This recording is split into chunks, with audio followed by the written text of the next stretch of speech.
Hey, what's up, guys? It's Luke, and you're watching Luke the Gathering.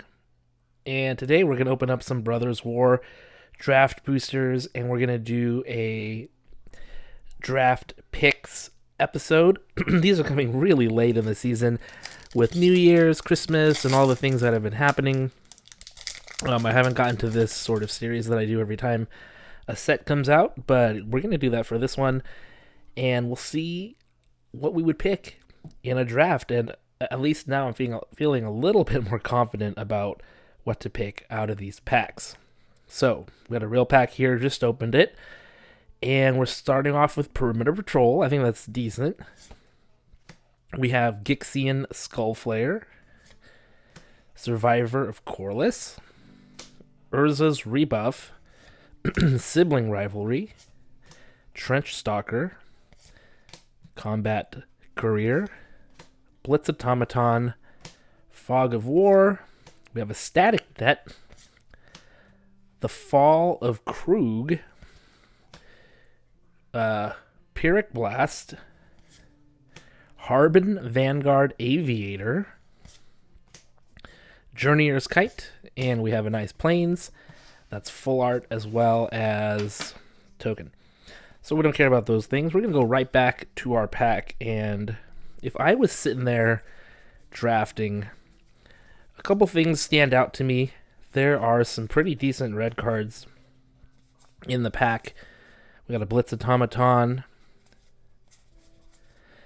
And we have black, which the black and red cards together, they make a pretty good sacrifice sort of deck.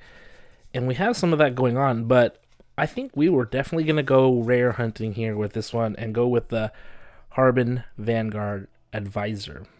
This is the rare signpost card. And, you know, blue-white is all about, well, not all about, but one of the big themes in blue-white is flyers and soldiers.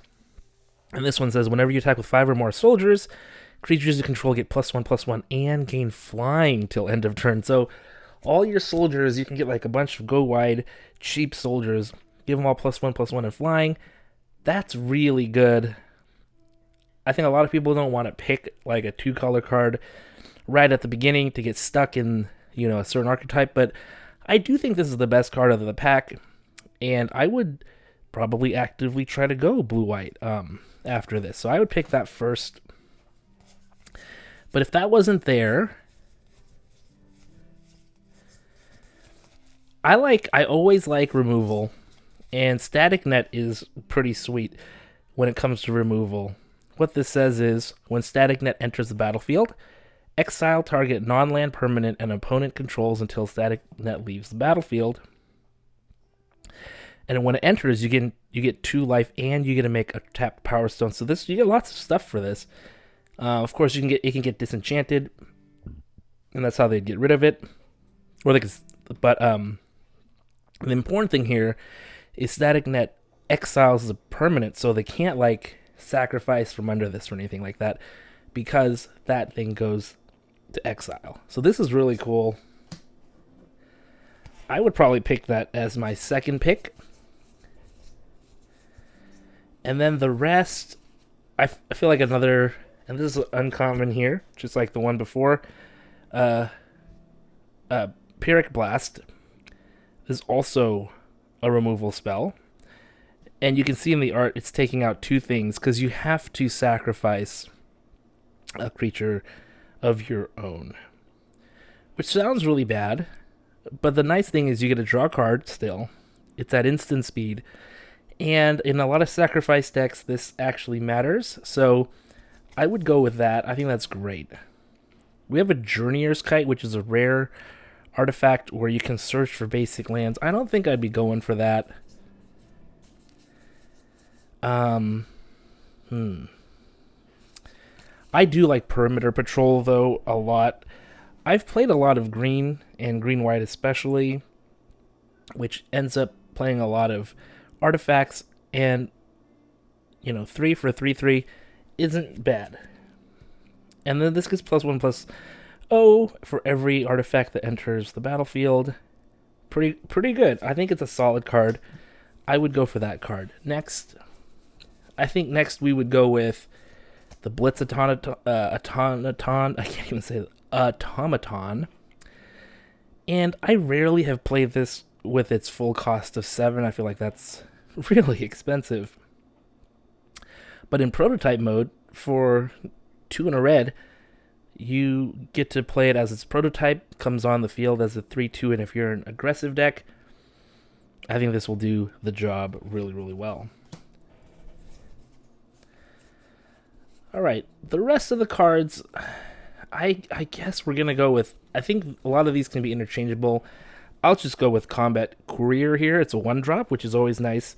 If you sacrifice the Combat Courier and pay 2, you get to draw a card. So it kind of replaces itself, and you can unearth it to do it again. Of course, it's blue, which might not be the color you're in, but for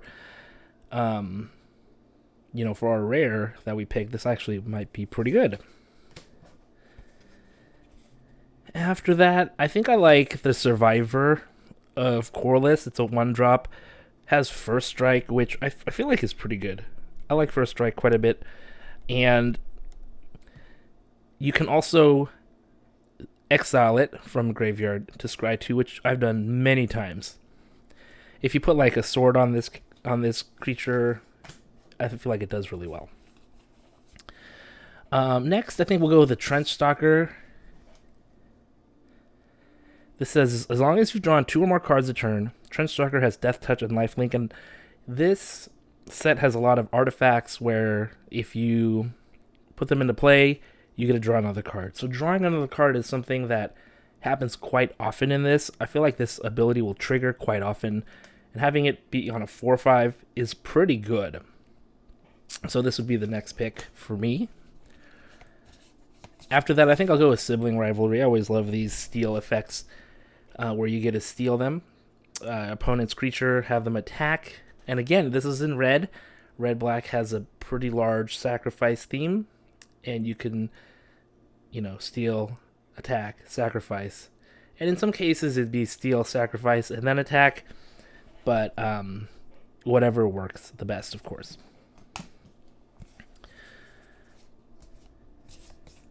I guess we'll go with the Gixian Skullflayer next. Not the best, but if there are 3 or more creatures in the graveyard, you get to put a +1/+1 counter on the Gixian Skullflayer at the beginning of the upkeep. So this guy can grow. We'll put Urza's Rebuff next. 1 and 2 blue to counter a spell.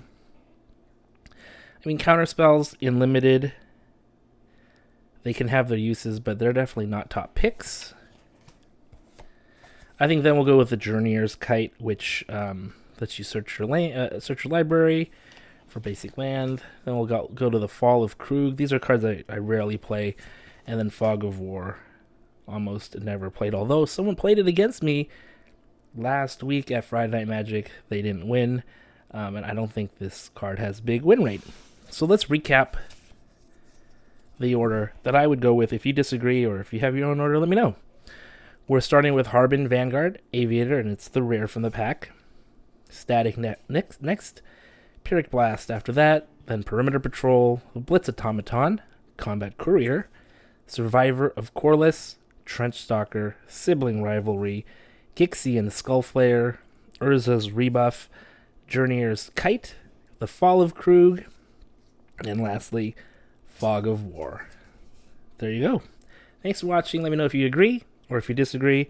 Love to hear from you. Thanks for watching, and I'll see you next time.